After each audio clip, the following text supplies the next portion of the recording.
Now, as always, we won't recap the show, but just look at the good, the bad, and the downright ugly. As always, we start off with the good, as number 1, Jacob is unstoppable. The WWE continues to go all in on Jacob Fatu. Last night on Raw, Fatu caused absolute bedlam as he destroyed Roman Reigns and the Usos. The lines between Fatu's status as a babyface or a heel are now razor thin, but WWE is doing an excellent job with this presentation. The only thing is, I wouldn't lick that belt, Jacob. CM Punk's ballsack's been all over that. But with Reigns confirmed a work clash in Paris at the end of the calendar month, a rematch is basically confirmed at this point. There is a strong push from fans to see the two collide in a gimmick match, such as a last man standing matchup, so hopefully WWE has something special planned. Number 2, Dom finally wins. Yesterday, it was pointed out on social media that since John Cena lost to Dominic Mysterio at Survivor Series last year, Mysterio hasn't won a single match on the WWE main roster. The WWE clearly saw this outrage and booked Mysterio to successfully defend his AAA title on last night's show. Whilst this is definitely a positive from the show, the fact that the feud between Finn Balor and the Judgment Day still continues to roll on is leading to justified complaints from the audience. Number 3, Sol vs Io. Without a doubt, the best match from Raw was Io Sky vs Sol Ruka. Ruka can be a huge babyface for WWE if the company gets behind her, and a Sky TV match is always going to be a guaranteed hit. And number 4, Asuka says goodbye. The WWE is continuing the storyline of Asuka seemingly retiring. Asuka would appear on Raw last night to say goodbye to Io Sky backstage, and in a beautiful touch, she was wearing the striped face paint that she used when she debuted in WWE. A very nice full circle moment. Now, it's still not exactly clear where this is heading, but it's been widely reported that Asuka isn't fully done and will wrestle again in the future. It is nice to see WWE giving some emotional depth to a woman's storyline, and hopefully this pays off in a big way with Asuka having a big babyface retirement match potentially at WrestleMania next year. But that was a good. What about the bad? As number 1, concerns for Liv. But there is concern that WWE is falling into the same trap again with Liv Morgan. Despite being a world champion, Morgan feels like a complete afterthought on the show and she needs some direction. The injury to Stephanie Becker has definitely altered her creative direction, but WWE is a stacked women's roster and there surely must be a name available for her to feud with. Number 2, cut Breakker loose. Now, Bron Breakker definitely saw those posts on social media regarding his hair, as why else would he shave it the day after? But it is a common consensus amongst fans that Bron Breakker needs to split from the Vision. He just doesn't fit alongside Theory and Logan Paul, and it's just now time for Breakker to go solo. And number 3, Oba's direction. Does WWE have a concrete plan in place for Oba Femi? Last night on Raw, he had to drag Berto and Angel Garza to the ring to be his opponents in perhaps his most heel act since debuting in WWE.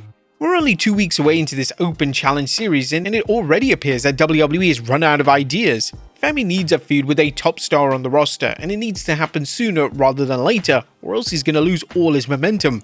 There was nothing downright ugly on this week's edition of Raw. The show had some highs and lows as is typical for a Raw show. There is some concern that WWE has too many shows as a bill last night to Saturday night's main event was limited and the card is looking more like an episode of WWE main event rather than a show that is supposed to be the level of a PLE broadcast.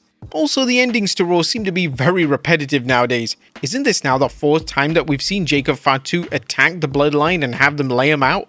Like, can we think of something new at this point? But what do you guys think of the Red Brand last night? Let us know in the comments down below.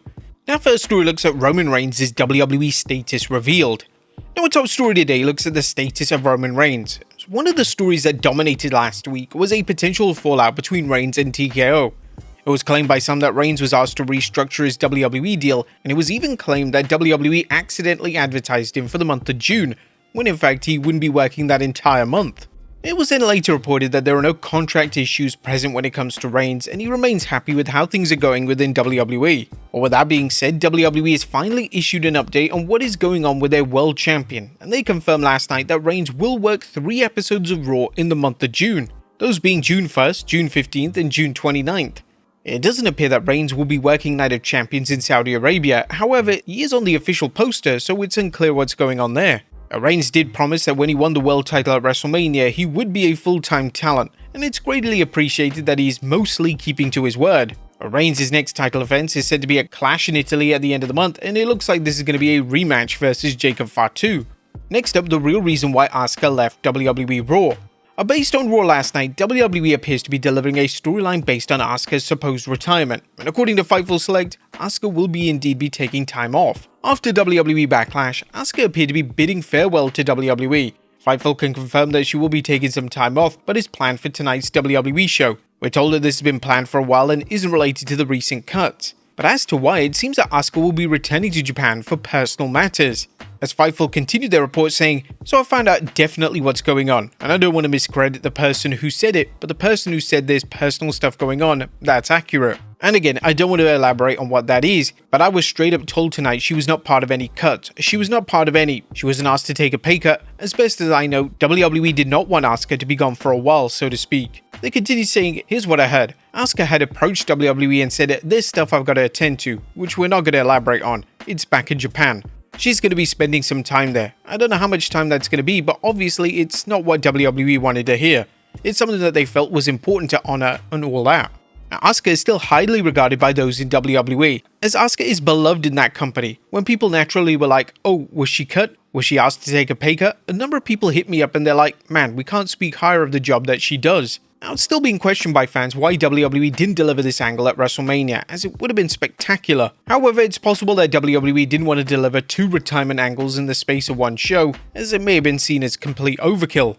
Next up, WWE stars leaving. There seems to be some growing speculation about the WWE future of Angel Garza after a cryptic social media post followed Monday Night Raw. Garza and his cousin Humberto Carrillo, known together as Los Garzas, made an unexpected appearance on Raw despite officially being part of the SmackDown roster. And during the show, they were quickly defeated in a one-sided handicap match against Obafemi. But what caught fans' attention was more about Garza's message after the show, which many interpreted as a possible farewell or sign of uncertainty about his WWE status. He mentioned, "Thank you to everyone who never jumped off the ship and kept supporting the Garza legacy through it all." This led to Garza even blacking out his social media. Now, although they've achieved some recent success, including winning the AAA World Tag Team Championships in 2025, their most notable appearance was probably last night getting demolished by Obafemi, and they've only had a handful of matches in 2025 and 2026, most that were on main event. What do you guys think? Are they leaving, or could this be a gimmick change? Now, it seems that Sami Zayn pushed back against WWE's creative plans to make him a heel on SmackDown. According to a backstage report from Selfmade Pro, WWE writers actually wanted to move Zayn into a more straightforward heel role as fan reactions toward him became increasingly mixed. However, Zayn reportedly felt that the situation was more layered than a simple good versus bad character change. He didn't really want to turn heel, and he argued to creative like, "Hey, why don't we tell a nuanced story here?" Because he told them, "I don't think I'm the bad guy. I feel like my relationship with the fans is evolving, but I'm not necessarily a bad guy." There is certainly some complexity to it, as one moment the fans are chanting "Let's go" to Sami Zayn, but then as soon as he steps into the ring, they're booing him to an oblivion. Maybe Zayn should just fully embrace it and just turn heel for goodness sakes. Next up, WrestleMania and Ireland. Now, last week it was reported that Ireland may make a bid for a future WrestleMania event. In the latest update when it comes to this, Fightful Select are reporting that bringing WrestleMania to Ireland is indeed a long-term project for the company. Fightful Select's Corey Brennan has learned more about proposals from those close to the Hope project, with the idea of WrestleMania coming to Ireland being considered a long-term project, and one that can be achieved if the Irish government view Ireland as a global sporting hub. It's also been reported that the country will need to raise a substantial amount of money to bring the event to Europe. Additionally, it is expected that Ireland will need to at least match the $6 million Las Vegas bid to host the show, something which was seen as a major roadblock for the event by some sources we spoke with in the Irish wrestling scene, as well as Irish weather being an issue due to Croke Park not having a roof. It was also estimated to Fightful that the event would bring in close to €300 million to the Irish economy. It'll be interesting to see how this plays out, but there's no denying that a WrestleMania in Europe would be a welcome change of pace for WWE. Next up, MVP targets Triple H. AEW star MVP is once again targeted head of WWE creative Triple H. Speaking on his podcast this week, MVP called out the game for failing to make new talent. Look, you can go down the list and you can think of talents that Taker worked with that he elevated and got them over. How many people you remember the nose getting over? Triple H in his career. How many people can you associate with him? And I'll give you 2. I'll give you Randy. I'll give you Batista. Who else can you remember the triple nose getting over? MVP would then pinpoint a specific example of how the game put over Jeff Hardy, but didn't ultimately make him look good. Even when he put Jeff Hardy over. Oh, Jeff Hardy. There we go. But I remember the finish because, it was a 3 count and he sat up smiling like, oh, gosh, golly, he got me. Not boom, oh man, I'm hurt. I know the man, I work with the man. Your ego, your opinion versus my experience are very different.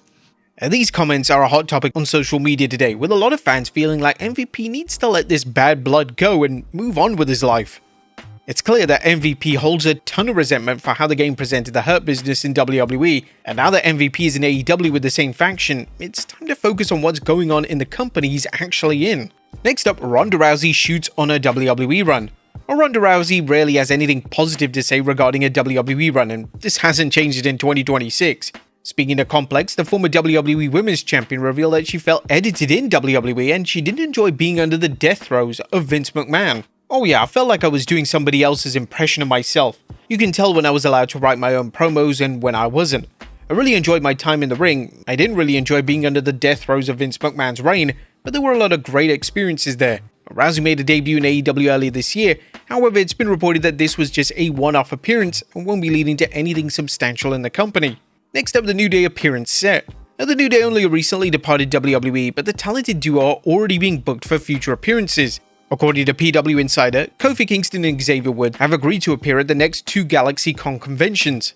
PWInsiderElite.com has confirmed that Kofi Kingston and Xavier Woods have signed to appear at the next two scheduled GalaxyCon pop culture conventions. The former WWE stars will be appearing in Oklahoma City and Nashville, Tennessee, the weekends of the 24th May and 30th May, we are told. And there is reportedly major interest in bringing the duo to AEW, and due to their stellar reputation within the pro wrestling world, this should be a no-brainer signing for Tony Khan. And finally, this Saturday night's main event card set. Now, finally,